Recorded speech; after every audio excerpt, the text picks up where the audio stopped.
Sans le vouloir, il heurta une poupée posée sur la table. À sa grande surprise, un bruit retentit aussitôt derrière la porte. Intrigué, il sortit voir ce qui se passait. Quelle ne fut pas sa stupeur en découvrant que son meilleur ami avait quitté ce monde sans crier gare. Le cœur lourd, il assista aux funérailles de son cher camarade. Mais à peine en était-il sorti que des gamins mal élevés se moquèrent de lui demandant où était sa Blanche-Neige. Du haut de son mètre 35, Jack attirait tous les regards partout où il allait. Même en faisant ses courses au supermarché, il entendait toutes sortes de commentaires. Bien qu'habitué à ses railleries, Jack en avait quand même gros sur le cœur. Au-delà des moqueries en surface, sa petite taille lui causait pas mal de tracas au quotidien. Tiens, le caissier ne voyait même pas qu'il était là. Il s'excusa bien, mais ne put réprimer un sourire narquois. Malgré toute cette malveillance, Jack se mettait rarement en colère. Mais la disparition de son ami l'avait profondément ébranlé.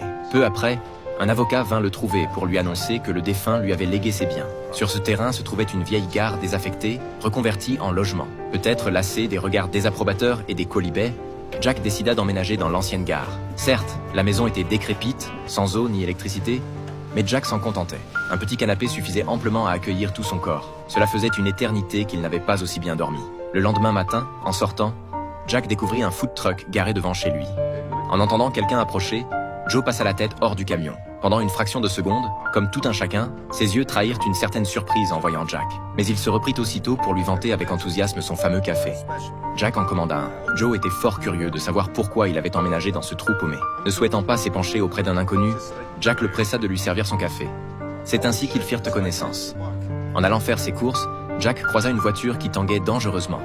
Le conducteur, en pleine conversation téléphonique, ne vit pas le petit bonhomme.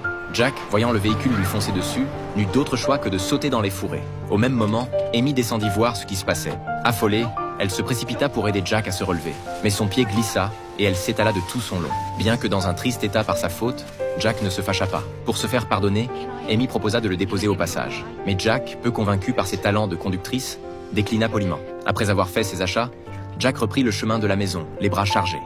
C'est alors qu'il retomba sur Amy. Cette fois, elle renversa son café et poussa un cri strident en se brûlant. Voyant sa voiture tanguer à nouveau dans sa direction, Jack plongea d'heure chef dans les buissons pour échapper au danger.